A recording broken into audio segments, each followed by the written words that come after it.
안녕하세요. 뉴스반장입니다. 4일 MBC 뉴스의 단독 보도로 알려진 한동훈 법무부 장관 후보자의 딸 한지훈 양의 서울시장상과 인천시장상 허위 의혹이 일파만파로 커지고 있습니다. 다음 주 월요일인 9일로 다가온 한 후보자의 청문회를 앞두고 뜨거운 쟁점으로 떠올랐는데요.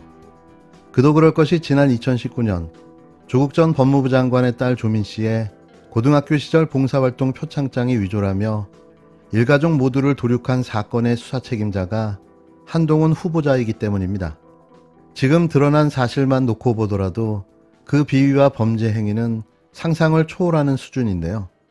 없는 죄도 만들어 기소했던 조 전 장관 의혹과는 차원이 다른 수준입니다. 조직적이고 치밀하게 자신의 딸의 스펙 쌓기를 위해 저지른 불법 행위들의 모든 국민들은 경악했는데요. 이러고도 대한민국 법무부 장관이 되려는 뻔뻔함은 대체 어디서 나오는 걸까요? 당신이 있어야 할 곳은 검찰청 취조실입니다.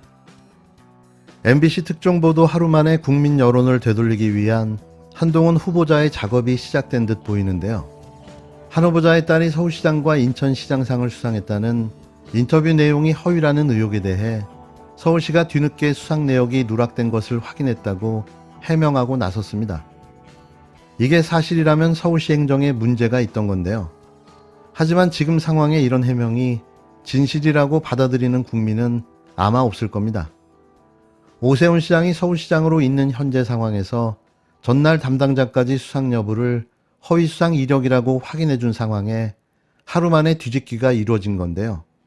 이게 진짜라면 상장 발급대장과 도장, 그리고 일련 번호 등을 꼼꼼히 확인하고 그 진위 여부를 검증받아야 할 것입니다. 서울시는 5일 보도자료를 통해 한 후보자 딸 수상과 관련해 수상 여부를 수기 기록 및 대외 보도자료 등을 통해 재검증하는 과정에서 한 후보자 장녀의 수상 내역이 시스템에 누락됐음을 인지했다고 밝혔는데요. 그 짧은 시간에 누가 수기 기록을 다시 재검증하고 시스템에 누락된 걸 확인할 수 있었을까요? 사실 이 해명도 내용도 납득이 안 가는데요. 곧 들어설 윤석열 검찰공화국에 머리를 조아린 결과가 아닌지 상상의 나래를 펴봅니다. 앞서 더불어민주당 박찬대 의원은 서울특별시, 인천광역시, 인천광역교육청, 인천경제자유구역청 등을 통해 제출받은 최근 10년간 단체장 명의 상장 발급 현황에 따르면 각 지자체와 기관은 한 씨와 소속 봉사단체에 대해 지급한 상장 내역이 없는 것으로 나타났다고 밝혔는데요. 서울시는 박 의원의 발표에 대해 국회의원 요구자료 요청에 따라 표창장 관리 시스템 등을 통해 긴급히 자료를 조사해 해당 사항 없음으로 회신했다고 전했습니다.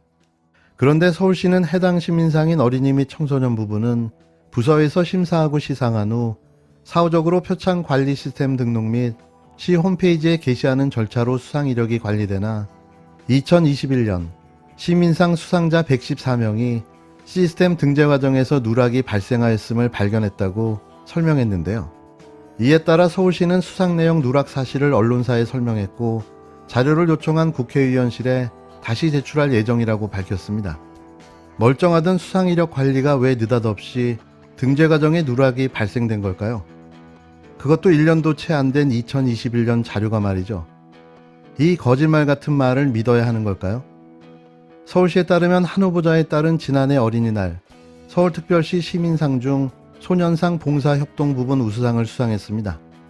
하지만 서울시의 해명에도 한 후보자의 딸이 인천시장상을 탔다는 내용은 의혹으로 남았는데요. 한 후보자의 딸은 지난해 11월 미국 로스앤젤레스 트리뷴에 게재한 인터뷰에서 기업으로부터 고액 물품을 후원받아 복지관에 기부하고 후원자를 아동과 연결해 과외를 하는 등의 자원봉사 활동을 통해 인천시와 서울시장으로부터 상을 받았다고 말했습니다. 수상 내역이 없다는 주장에 대해 한 후보자 측은 딸이 수상한 것이 맞다는 입장을 밝힌 바 있는데요. 이걸 증명하는 게 그렇게 어려운 일일까요? 상장을 공개하면 모든 게 해결됩니다. 왜 자꾸 의혹을 키우고 있는 걸까요? 상장을 못 보여줄 특별한 이유라도 있는 걸까요? 하루도 안 돼 말을 바꾼 서울시, 아직도 해명이 안 되고 있는 인천시. 수사의 시작은 의혹부터입니다. 이쯤 되면 압수수색이 시작돼야 맞는 겁니다. 서울시청, 인천시청, 한동훈 후보자 자택, 그리고 송도국제학교. 왜 수사를 안 하는 거죠? 이것도 특권입니다.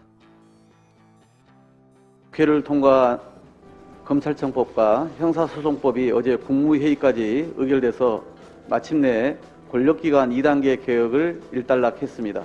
수사와 기소의 분리, 별건 수사 폐지, 국가 수사 역량 고도화로 국민의 자유와 인권은 더 두텁게 보장되고 범죄 대응력은 더 강화될 것입니다. 검찰이 바로 서야 나라가 바로 선다. 고 김대중 대통령님의 당부였습니다. 24년 전 대검찰청에 내걸린 이 희호는 여태껏 검찰을 움직이지 못했습니다. 한 번 권력이 되어버린 검찰은 스스로 변화하지 못했습니다. 윤석열 당선인과 특권검찰, 그 명을 받던 국민의힘은 이런 개혁의 흐름에 정면으로 맞섰습니다. 국민을 들먹였지만 결국 자신들의 기득권을 놓지 않으려는 저항일 뿐입니다. 개혁의 물살을 거스르려 한들 도도한 역사의 흐름을 바꿀 수는 없습니다. 공수처 설치, 국정원 개혁, 자치경찰이 도입되었고 이번 개혁입법 완성으로 검찰 기능 정상화에 큰 틀도 마련됐습니다. 앞으로 한국형 FBI인 가칭 중대범죄수사청 설치와 남은 직접 수사권 폐지까지 후속 절차를 계속 이어가겠습니다. 여야 합의안에 따른 사법개혁 특위 구성 결의안이 어제 의결된 만큼 국회법 제48조 사항에 따라 5일 이내에 위원을 선임해야 합니다. 우리 민주당은 특위 명단을 곧 제출하겠습니다. 국민의힘도 그만 몽리를 멈추고 조속히 위원 명단을 제출하길 촉구합니다. 지난 3일 소위 검수완박 법안, 검찰청법 개정안과 형사소송법 개정안이 문재인 대통령의 마지막 국무회의에서 마침내 의결돼 공포됐습니다. 이로써 검찰의 수사권과 기소권을 분리하는 검찰개혁 마무리가 됐는데요. 감개가 무량한 역사적 순간이었습니다. 그런데 검찰 수사권 분리 법안이 통과되자마자 윤석열 당선인 측은 법무부와 행정안전부, 검찰과 경찰이 참여하는 사자 협의체 구성을 검토하고 있는 것으로 알려졌는데요. 결국 법안 무력화에 나선 것이 아니냐는 관측이 나옵니다. 어렵사리 통과시킨 검찰개혁 법안을 무력화시키겠다는 분명한 의도인데요. 윤석열 당선인 측이 우선 검토하고 있는 방안은 법무부와 행정안전부, 검찰과 경찰이 참여하는 이른바 사자 협의체입니다.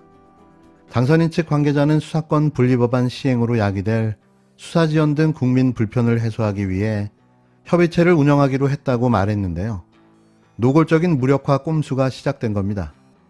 사자협의체는 검찰 수사권 분리에 따른 수사 관련 부서 간 업무를 조정하는 역할을 한다고 밝혔는데요. 하지만 필요에 따라 특정 수사를 누가 맡을지 결정하는 지휘소 역할을 할 가능성도 배제할 수는 없습니다. 당선인 측은 또 경찰에 대한 검찰의 보안 수사를 강화하는 구체적인 방안과 대통령령을 개정해 검찰의 직접 수사권 범위를 확대하는 방안도 검토 중인 것으로 알려졌는데요. 법꾸라지들은 법지식을 총동원해 검수완박 되돌리기를 준비하고 있습니다. 검찰 수사권 분리법안 자체를 막을 수는 없지만 대통령 시행령을 통해 검찰 수사권을 최대한 보장하고 수사권 분리법안을 무력화하는 대책을 구상하는 걸로 보여지는데요. 한동훈 법무부 장관 후보자도 수사권 분리법안에 동의할 수 없다는 의견을 국회에 제출했고 국힘당은 수사권 분리법안을 공포한 문재인 대통령을 정면으로 겨냥했습니다. 검찰공화국이 출범되는 마당에 모든 수단과 방법을 가리지 않고서라도 검수완박을 되돌리겠다는 건데요. 대통령 하나 바뀐 것뿐인데 나라는 20년 전으로 되돌아간 듯합니다. 어렵사리 마무리한 검찰개혁 법안을 다시 되돌리겠다는 윤석열 당선인과 한동훈 후보자, 그리고 국힘당 검찰 출신 정치인들의 작태가 심히 우려스러운데요. 이걸 또 어떻게 저지해야 하나라는 숙제가 생겼습니다. 이 법안이 통과되면 국민들이 크게 고통받을 것이기 때문입니다. 그 점을 감안했을 때 이런 법안의 처리의 시도는 반드시 저지되어야 한다고 생각합니다. 그 방안에 대해서는 앞으로 차차 여러분들과 함께 생각해 보겠습니다. 상설특검의 문제는 어차피 제도화된 그 문제를 어떻게 어떤 권한을 행사할 것인가의 문제인데요. 구체적인 사안에 대해서 제가 아직 사안을 알지 못하는 내용에 대해서 어떻게 할 것이라고 미리 말씀드리는 건 좀 경솔한 문제 같습니다.